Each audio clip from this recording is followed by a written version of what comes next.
Assalamualaikum warahmatullahi wabarakatuh.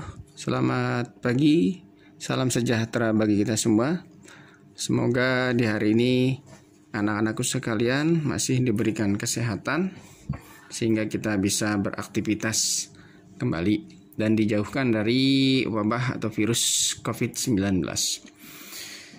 Kali ini kita akan membahas tentang sistem pengisian sepeda motor yang melanjutkan pembelajaran minggu yang lalu, bahwa fungsi sistem pengisian adalah untuk menghasilkan energi listrik supaya bisa mengisi kembali dan mempertahankan kondisi energi listrik pada baterai tetap stabil. Minggu yang lalu kita sudah membahas tentang bagaimana suatu sistem kelistrikan yang terjadi atau bagaimana sistem energi listrik diperoleh. Nah, di samping itu, sistem pengisian juga berfungsi untuk menyuplai energi listrik secara langsung ke sistem-sistem kelistrikan, khususnya bagi sepeda motor yang menggunakan flywheel magneto atau tidak dilengkapi dengan baterai. Maka arus atau energi listrik ini secara otomatis langsung dihasilkan oleh generator. Sistem pengisian yang baik setidaknya harus memenuhi persyaratan berikut ini. A. Sistem pengisian harus bisa mengisi atau menyuplai listrik dengan baik pada berbagai tingkat atau kondisi putaran mesin. Jadi, pengisian ini harus bisa melakukan pengisian pada baterai dengan variasi putaran mesin. Artinya adalah ketika mesin ini dalam kondisi putaran lambat, baterai harus tetap selalu terisi. Begitu pula pada saat putaran tinggi. Jadi, sistem pengisian ini harus bisa mensuplai energi baik pada putaran tinggi atau pada putaran rendah mesin itu sendiri. B. Sistem pengisian harus mampu mengatur tegangan listrik yang dihasilkan agar jumlah tegangan yang diperlukan untuk sistem kelistrikan sepeda motor tidak berlebih atau terjadi overcharging.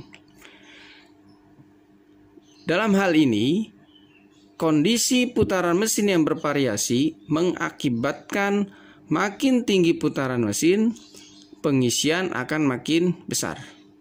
Sehingga apabila tidak mampu mengatur tegangan, maka tegangan yang dihasilkan atau tegangan yang diberikan ke baterai melebihi batas atau kapasitas baterai.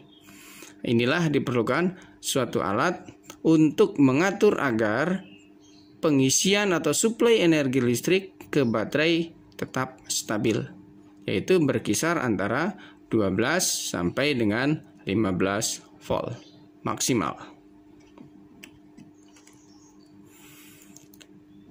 Kali ini kita akan membahas tentang generator atau alternator atau dinamo pengisian yang terdapat pada sepeda motor.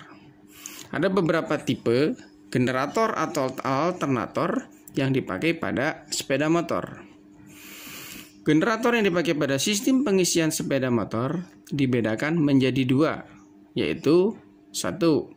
Generator arus searah atau DC. Yang kedua, generator arus bolak-balik atau AC. 1. Generator DC atau generator arus searah atau kita singkat dengan direct current. Prinsip kerja dari generator DC sama dengan motor starter. Tetapi dalam hal ini jika arus listrik diberikan, maka akan berfungsi sebagai motor starter. Dan jika diputar oleh gaya luar, maka akan berfungsi sebagai generator. Oleh karena itu, generator ini sering disebut juga dinamo starter atau self starter dinamo.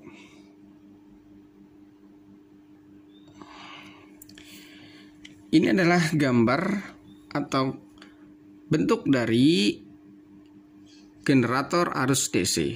Miripnya bentuknya sama dengan dinamo starter, tetapi di sini berfungsi sebagai penghasil energi listrik. Nah, pada komponen ini masih terdapat sikat. Ini sikat. Ya, huruf B ini adalah sikatnya, dengan E ini sikat. Kemudian ini ada komutator bagian A, kemudian ada lilitan atau fill coil bagian D, ada kumparan armatur pada bagian C.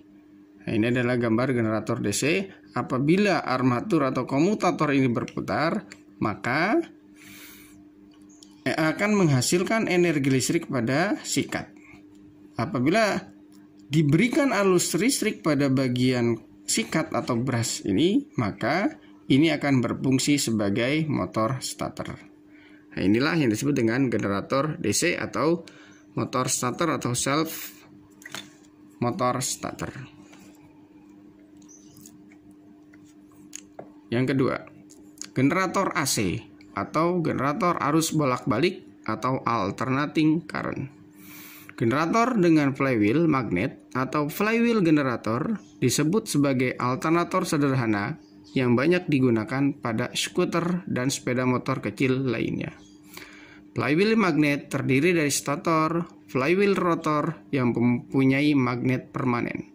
Stator diikatkan ke salah satu sisi crankcase atau bak engkol, dan di dalam stator terdapat generating coil atau kumparan pembangkit listrik, atau biasa yang kita sebut dengan istilah spool listrik.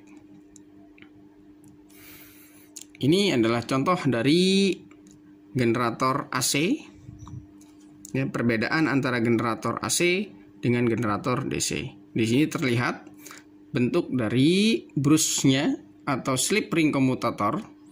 Nah, ini langsung, ya, tidak ada pemutus atau ini berbentuk ring, ya. Nah, pada generator DC terdapat komutator yang terpisah, sama-sama menggunakan stator magnet, dan ini stator magnet, ini coil.